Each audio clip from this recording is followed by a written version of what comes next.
Good morning student. बेटा last class की बात करें तो बेटा हमारा ये वाला क्वेश्चन हो चुका था। बेटा c plus 100 pc is equal to 0। अगले क्वेश्चन की बात करते हैं। अगला क्वेश्चन क्या बोल रहा है, f double dash x exist for x belongs to r, find and f1 is equal to f2 is equal to f3 where f1 f2 f3 show that f dash x double dash c is equal to 0 for c belongs to x1 and x3। ठीक है। चलिए बेटा question की बात करते हैं। बेटा अगर आप इस क्वेश्चन को ध्यान से देखें तो देखो x1, x2 और x3 की बात मुझे बोली जा रही है, तो ऑब्वियसली बात है पहले मैं x1 और x2 को हैंडल करूंगा। ठीक है, तो अगर मेरा मान लो c1 मेरा x1 x2 के बीच में लाई कर रहा है और x2 और x मेरा डिफरेंशियल फंक्शन है, डिफरेंशियल कंटीन्यूअस दोनों हैं, x1 और x2 इक्वल है, इसका मतलब बेटा कोई ना कोई c1 होगा x1 और x2 के बीच में, जिसके लिए f डैश c1 क्या होगा, मेरा 0 होगा। क्या सभी को समझ में आया नहीं है? हाँ जी। सेम बेटा अगर मैं बात करूं कोई c2 होगा जो x2 और x3 के बीच में होगा, तो कोई ना कोई c2 ऐसा जरूर होगा जो कि बेटा जिसपे मेरा f डैश c2 0 होगा। क्या क्लियर हुआ नहीं हुआ? ठीक है, क्योंकि ये दोनों इक्वल हैं, कंटिन्यूअस है और डिफरेंशिएबल है। क्लियर? अब बेटा अब देखो मुझे डबल डैश पे बात करनी है, मुझे डैश पे बात नहीं करनी।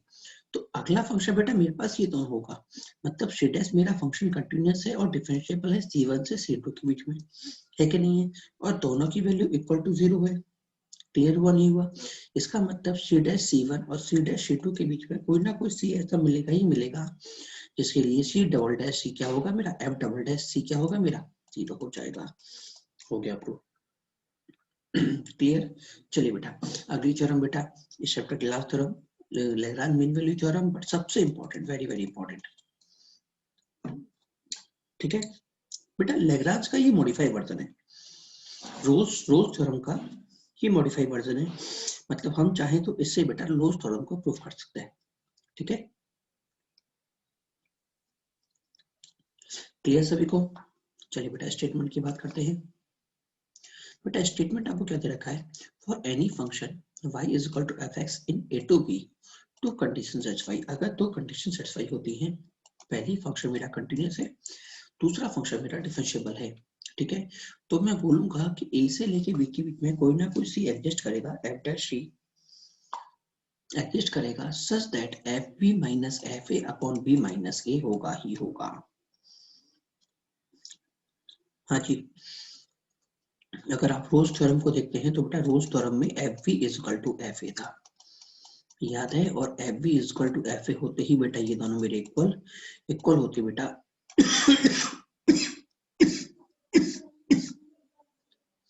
एफ डैश क्या आ गया मेरा, 0 आ गया। क्या क्लियर हुआ नहीं हुआ? इसका मतलब बेटा ये रोज थ्योरम का मॉडिफाई वर्जन है।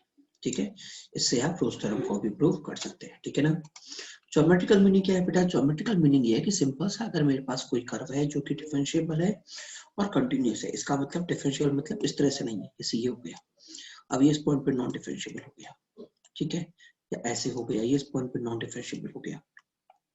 ठीक है ना? डिफरेंशिएबल होना जरूरी है। ठीक है, डिफरेंशिएबल और कंटिन्यूअस, डिसकंटिन्यूअस भी नहीं चलेगा। तो बेटा अगर मैं इसके दोनों पॉइंट्स के लास्ट पॉइंट को जोड़ूंगा तो कर्व की कोई ना कोई पॉइंट ऐसा आएगा जब बेटा कर्व की जो टेंजेंट होगी, कर्व की जो टेंजेंट होगी वो बेटा वो इस लाइन के पैरेलल होगी। Slope of the tangent is parallel to this line. Is it clear to all? ठीक है, चलिए आगे बात करते हैं।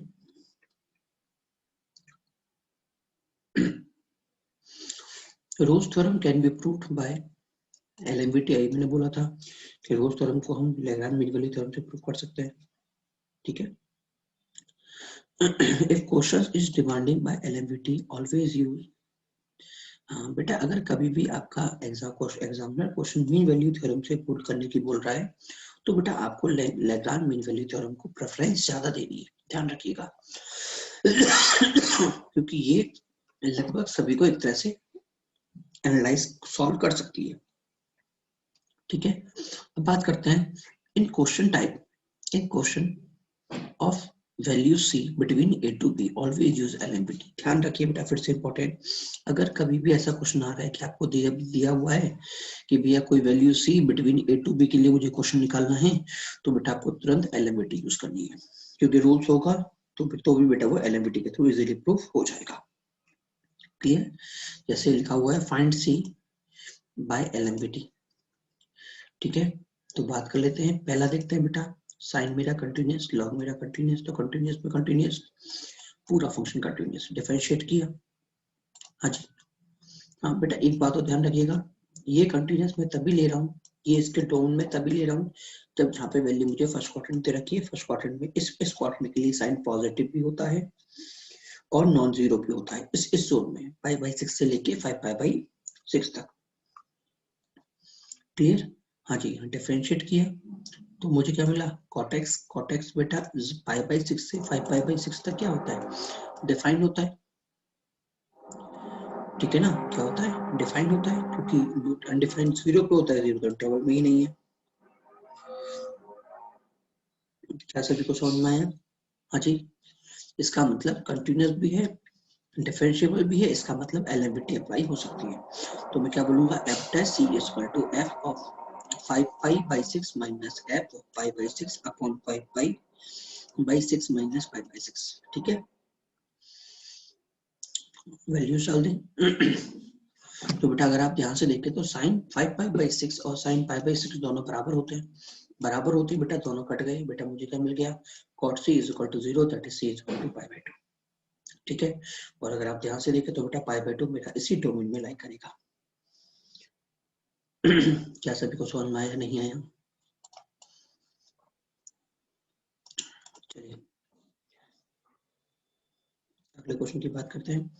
अगला क्वेश्चन क्या बोल रहा था, f(x) आपको 1/2 माइनस एक्स 0 से 1/2 तक और 1/2 माइनस एक्स का होल स्क्वायर 1/2 से 1 तक। पहला काम कंटिन्यूटी चेक करो, दोनों में 1/2 पुट कर दो, दोनों की वैल्यू क्या आ रही है, 0। इसका मतलब 1 तो मेरा कंटिन्यूअस है। क्लियर? अब चेक करो डिफरेंशिएबिलिटी। देखा, जब मैं इसको डिफरेंशिएट करूंगा तो मुझे मिलेगा -1, जब मैं इसे डिफरेंशिएट करूंगा तो बेटा मुझे मिलेगा 2 इंटू 1/2 माइनस एक्स, और बेटा माइनस एक्स का -1 माइनस मेरा बाहर आ गया। ठीक है, अब x की जगह क्या पुट करना है, 1/2। 1/2 पुट करने का मतलब ये मेरा क्या आ गया, 0। ये क्या आ गया, 0। 0 होने का मतलब बेटा ये हो गया 0, ये हो गया -1। इसका मतलब दोनों मेरे इक्वल नहीं है, इसका मतलब function is not differentiable, Lagrange mean value theorem is not applicable. ठीक है, अगला ln e, हम जानते हैं कंटीन्यूअस डिफरेंशिएबल दोनों होता है अपने डोमेन में। ठीक है, किधर था ln e, हाँ जी, ln x 1 से लेके 2 में कंटीन्यूअस डिफरेंशिएबल दोनों हैं। तो मैं क्या करूंगा, फिर से f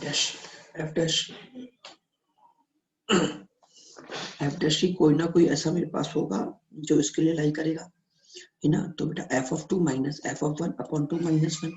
तो बेटा इसका f डैश क्या आएगा, f डैश मतलब ln का डिफरेंशिएशन कितना होता है, 1/x, x की जगह c डालना है तो 1/c आ गया। क्लियर? तो बेटा मुझे यहाँ से c कितना मिल गया, 1/ln2।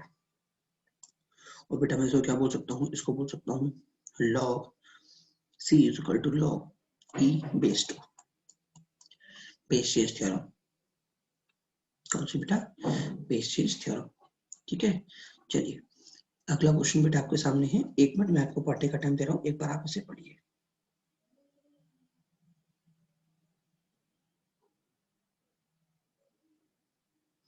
हाँ जी, चलिए बेटा आगे क्या बोल रहा है बेटा, if a is less than b then prove that c belongs to a to b such that 3c square is equal to a square plus ab plus b square।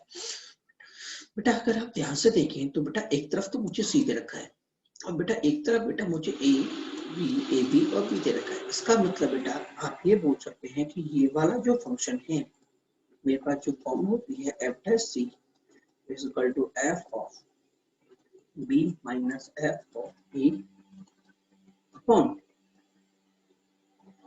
b minus C. ठीक है, ये वाली form होती है।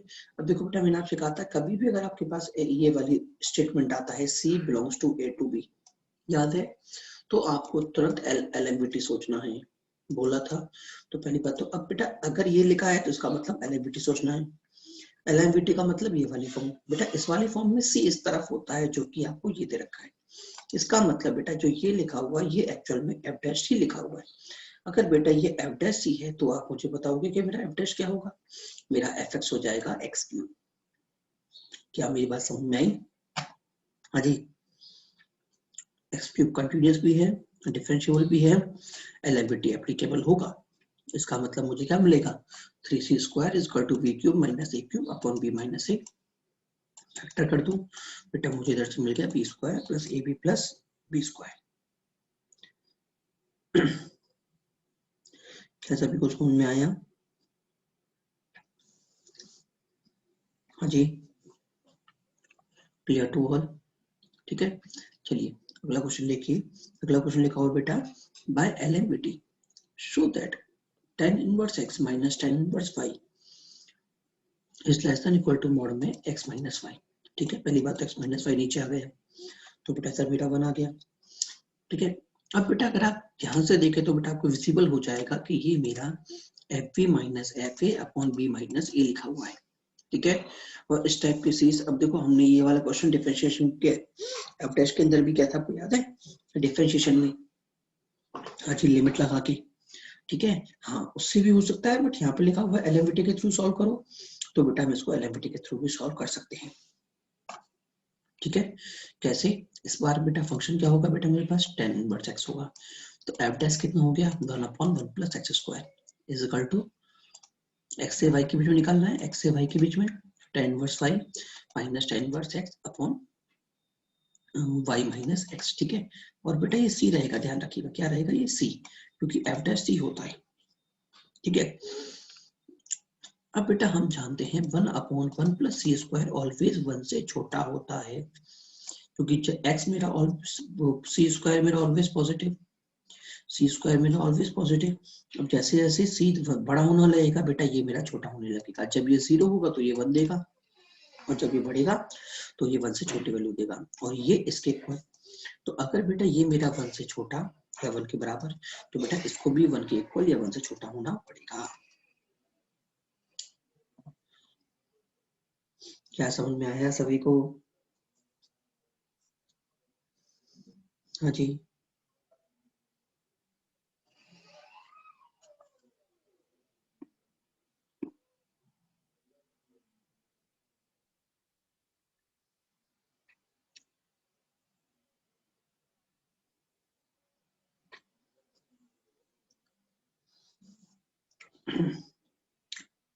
is it clear to all?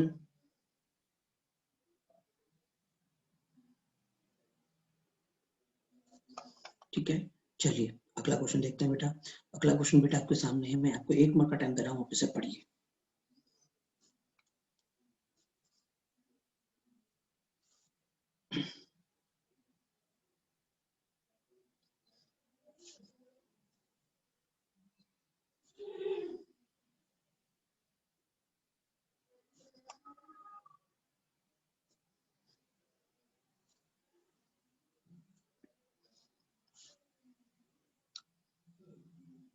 हाँ जी,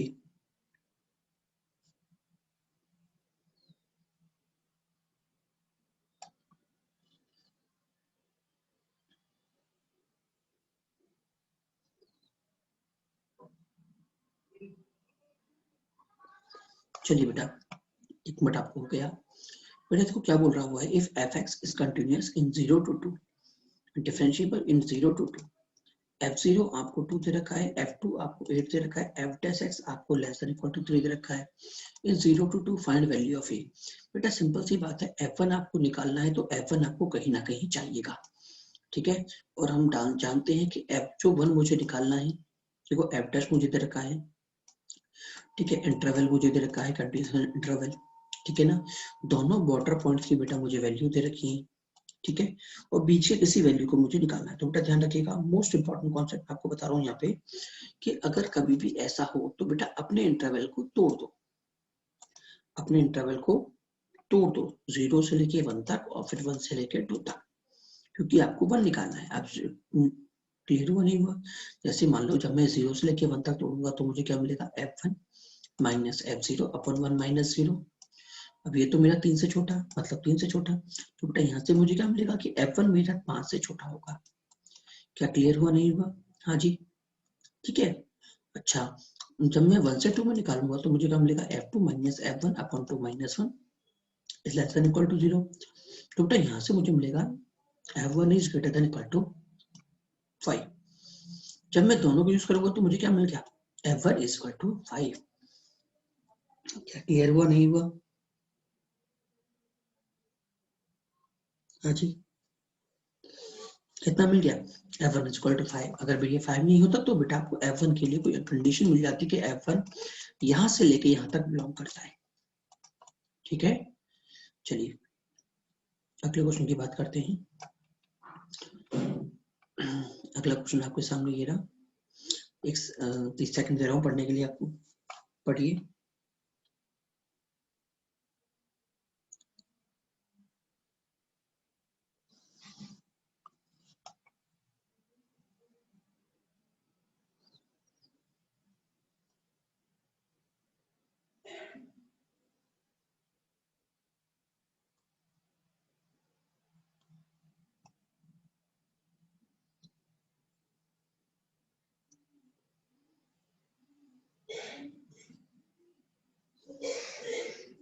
हाँ जी, चलिए बात करते हैं। आपसे बोल रखा है बेटा f x is differential function, f1 is -2, f test x is 6, x आपको दे रखा है 1 से लेकर 6 तक, आपके 6 के ऊपर बात करनी है।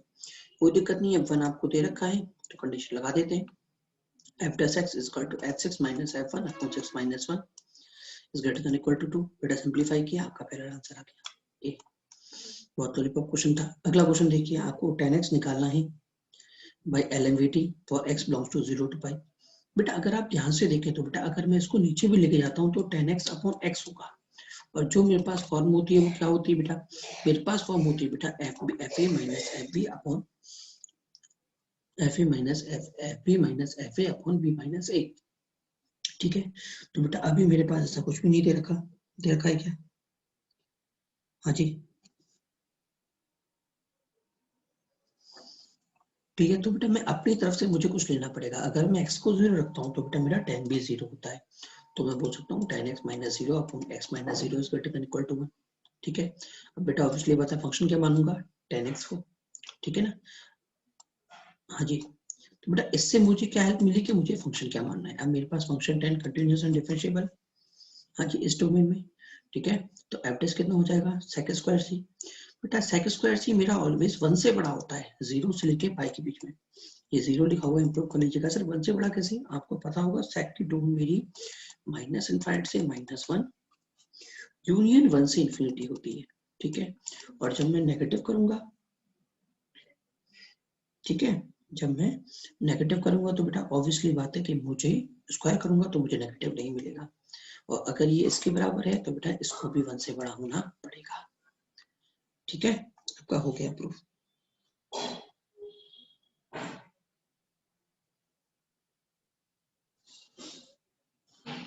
चलिए अगले क्वेश्चन की बात करते हैं। अगला क्वेश्चन क्या बोल रहा है बेटा, एफ ऑफ 0 से लेके 4 तक। ठीक है, इसका मतलब ऑब्वियसली बात है ये इसकी डोमेन है, ये इसकी रेंज है, a belongs to 0 to b। मैंने कहा ना आपसे इस टाइम क्वेश्चन कहा था कि अगर कोई वैल्यू 0 से लेके बीच में a के बीच में लाई कर रही है, इसका मतलब क्या लगेगा, एलएमबीटी लगेगा। ठीक है, एफ आपको डेरिवेटिव भी बोल दिया। ठीक है, तो बेटा आपको ये प्रूफ करना है, तो बेटा ऑब्वियसली बात है यहाँ पर तो पहली बात तो मैं फैक्टर करूंगा इसके। ठीक है, तो मुझे क्या मिलेगा, f4 minus f0 into f4 plus f0। ठीक है, और बेटा अगर मुझे इधर एलएमविटी लगानी है तो बेटा नीचे मुझे पेयर लाना पड़ेगा 4 माइनस 1 का, तो बेटा इसको मैं तोड़ दूं, 8 को नीचे ले आऊं तो मुझे क्या मिलेगा, इधर मिलेगा 4 माइनस 1, इधर मिलेगा 2। ठीक है ना बेटा, इधर तो मुझे पक्का कोई ना कोई ऐसा मिल ही जाएगा, एफ डैश ये किसकी, ये एफ डैश ए के बराबर होगा यूजिंग एलएमविटी। ठीक है ना, क्लियर। और बेटा अगर मैं इसकी बात करता हूँ, इसकी बात करता हूँ तो बेटा बच्चा यहाँ पे कंफ्यूज होता है, बट बेटा अगर आप ध्यान से देखें तो बेटा ये मीन है। क्या है ये बेटा, ये मीन है। ठीक है। और अगर मीन है इसका मतलब कोई ना कोई वैल्यू तो ऐसी लाई करेगी जिसके लिए ये, इन दोनों की जो कोई ना कोई ऐसी वैल्यू तो होगी जिसके लिए ये मीन आई जाएगी हमें। क्या क्लियर हुआ नहीं हुआ? क्योंकि हम जानते हैं मीन दो नंबर्स के बीच में होती है। क्लियर? हाँ जी, तो बेटा यहाँ से ये प्रूफ हो गया। ठीक है, अब बेटा इसी का बी पार्ट एक बार आप पढ़िए और समझिए कि बंतु मुझसे बोलना क्या चाह रहा है।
हाँ जी, कुछ समझ में आया?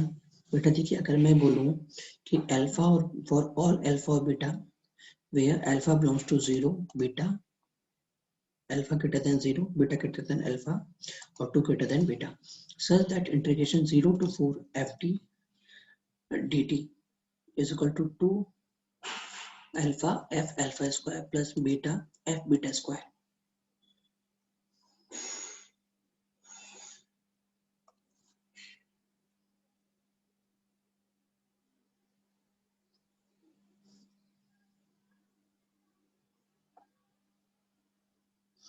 ठीक है, तो बेटा देखिए, अगर आप ध्यान से देखें तो बेटा ये एक तरह से डिफरेंशिएशन लिखा हुआ है। क्या लिखा हुआ है बेटा? ये एक तरह से डिफरेंशिएशन लिखा हुआ है।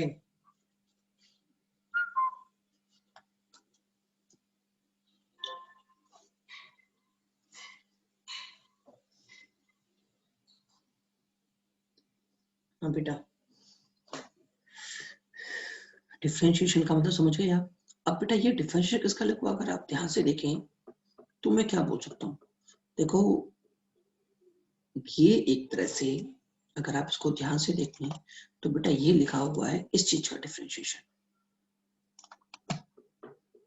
हाँ बेटा, क्या समझ में आया?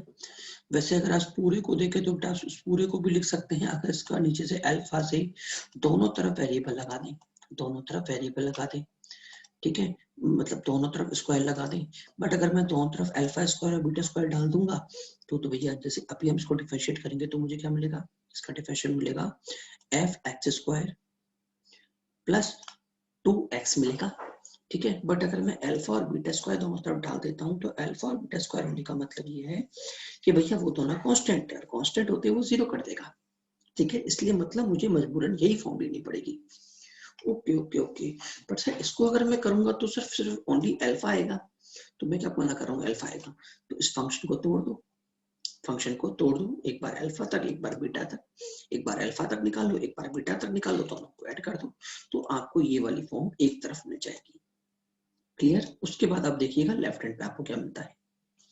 क्या सभी को समझ में आया नहीं आया मैंने क्या बोला?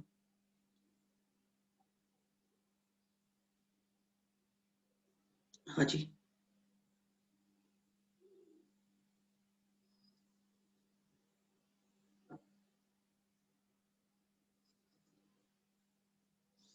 ठीक है, तो चलिए निकालते हैं। बेटा पहला केस मैं ले लिया कि अल्फा, अब देखो बेटा काम की बात समझना कि अल्फा मैंने पहला केस ले लिया 1 से लेके 0 से लेके 1 के बीच में। ठीक है बेटा, अगर आप चाहो तो इसको सी भी बोल सकते हो, मतलब इस तरह से ही मान सकते हो, 0 अल्फा सी बीटा और ये 2। ठीक है, आप ऐसे भी मान सकते हो, कुछ फर्क नहीं पड़ेगा। ठीक है, अगर ऐसा होगा तो मुझे क्या मिलेगा? H dash alpha is equal to h of c minus h of 0 upon c minus 0 मिलेगा। क्लियर? हाँ जी, तो बेटा ये कितना हो गया देखो, 2 अल्फा, इसकी जगह 2 अल्फा एफ अल्फा स्क्वायर, यहाँ से क्या मिला मुझे h of 1 minus h of c minus c minus 0 मिलेगा। ठीक है, बीटा के लिए निकालूंगा तो बेटा इस बार मुझे सी इधर मिलेगा। ठीक है ना, क्या क्लियर हुआ नहीं हुआ सभी को? हाँ जी बेटा, जब मैं दोनों को ऐड करूंगा तो देखो इधर तो मुझे ये टर्म मिल जाएगी, मिलेगी नहीं मिलेगी? बेटा जो प्रॉब्लम होगी नीचे होगी। हाँ, तो रखिएगा जरा। हाँ जी, क्लियर हो नहीं हुआ? ये आ गया और बेटा ये आ गया। ठीक है, अब बेटा जरा आप दोनों को ऐड करो। ऐड करने में बेटा मुझे क्या मिलेगा, देखो नीचे इधर तो मुझे ये मिल जाएगा, इधर मुझे क्या मिलेगा f1 minus f0 plus f2 minus f1। f1 cut गया। अगर आप सोचो बेटा 1 मैंने बीच में लिया था, 1 की जगह अगर मैं c भी लेते ना बेटा तो बेटा वो मेरा क्या होता, कट जाता, मुझे h2 माइनस h0 ही मिलता। क्लियर? चलिए, और h0 बेटा मेरे पास कितना है, इधर 0 लगा दें इस फंक्शन पे, 0 लगा दें, कितना हो गया 0। ठीक है, और h2 कितना है 2, h2 कितना है बेटा, इधर मैं 2 लगा दूं, 2 लगा दूंगा तो ये कितना हो गया 4, तो 0 से लेके 4 तक, तो बेटा मेरा फाइनल आंसर कितना आ गया, ये आ गया। यही आपको प्रूव करना है बेटा। क्वेश्चन अच्छा था समझने के लिए, करने के लिए, क्योंकि बेटा मेन बात ये क्वेश्चन को देख के समझ में नहीं आता कि हमें करना कैसे। क्लियर हुआ नहीं हुआ?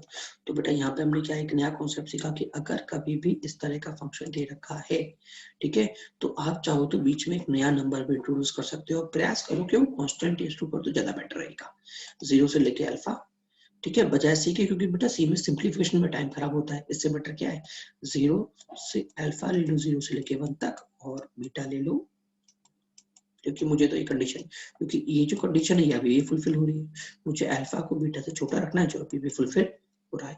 ठीक है, चलिए, क्योंकि बेटा अल्फा बीटा मुझे कोई और कंडीशन नहीं दी है, सिर्फ ये दिया है कि ये 0 और 1 के बीच में, अब मेरी मर्जी में इनको कहीं भी रख के पढ़ सकता हूँ। ठीक है ना, चलिए बेटा अगला क्वेश्चन हम देख लेते हैं। अगला क्वेश्चन है बेटा आपके पास, ABC belongs to R such that A is less than B is less than C, fx is continuous in A to C, differentiable in A to C, f dash x is increasing and A से लेके C तक। तो बेटा मुझे ये proof करना है। ठीक है बेटा, फिर से बेटा मैं फंक्शन को तोड़ूंगा, A से लेके B में और B से लेके C में, याद आया? हाँ जी, A से लेके B में होगा तो क्या मिलेगा f dash x, ये कंडीशन मिल गई। हाँ जी, और P से लेके लिखूंगा तो f dash x square x2, बेटा मुझे ये कंडीशन मिल गई। ठीक है, अब बेटा मुझे और क्या दे रखा है, एग्जामिनर ने बोल रखा है कि fx मेरा इंक्रीजिंग है। ठीक है, C A से B के बीच में है, x1 और x2 B से C के बीच में, इसका मतलब ऑब्वियसली बात है कि x2 मेरा x1 से बड़ा होगा, होगा नहीं होगा? और अगर फंक्शन मेरा इंक्रीजिंग है, देखो इनइक्वालिटी लगी हुई है इसलिए मुझे ये कंडीशन यूज करनी पड़ रही है, और अगर मेरा इंक्रीजिंग है इसका मतलब f of x2 मेरा f of x1 से बड़ा होगा। क्या क्लियर हुआ नहीं हुआ? तो बेटा अगर मैं इनको यहाँ रखता हूँ तो देखो मेरे पास ये फंक्शन आ गया। बेटा क्रॉस मल्टीप्लाई करो, आपको अपना डिजायर आंसर मिल जाएगा। क्लियर हुआ सभी को? नहीं हुआ? हाँ जी, हाँ, तो देखो ये वाला कॉन्सेप्ट मैंने कितनी बार यूज किया, 2 बार स्प्लिट अप करने का, 5 से 6 बार। तो बेटा ध्यान रखिएगा, एग्जामिनर कॉमनली इस तरह से ज्यादा यूज करेगा। ठीक है, तो आपको 2 बार एलएमटीटी लगानी पड़ेगी, फिर आपस में दोनों को रिलेट करना पड़ेगा अकॉर्डिंग टू गिवन कंडीशन। ठीक है बेटा, मीन वैल्यू थ्योरम आपका कंप्लीट हो चुका है। अगला टॉपिक बेटा जो है आपका मैक्सिमम मिनिमम इस चैप्टर का लास्ट टॉपिक है। ठीक है, चलिए बेटा मोस्ट प्रोबेबली बेटा वो आपके अगले वीक के मिड तक कंप्लीट हो लेगा, मैक्सिमम मिनिमम भी ज्यादा बड़ा टॉपिक नहीं है। फिर हम बेटा इंट्रीगेशन स्टार्ट करेंगे। क्लियर? चलिए बेटा, ओके बाय बेटा।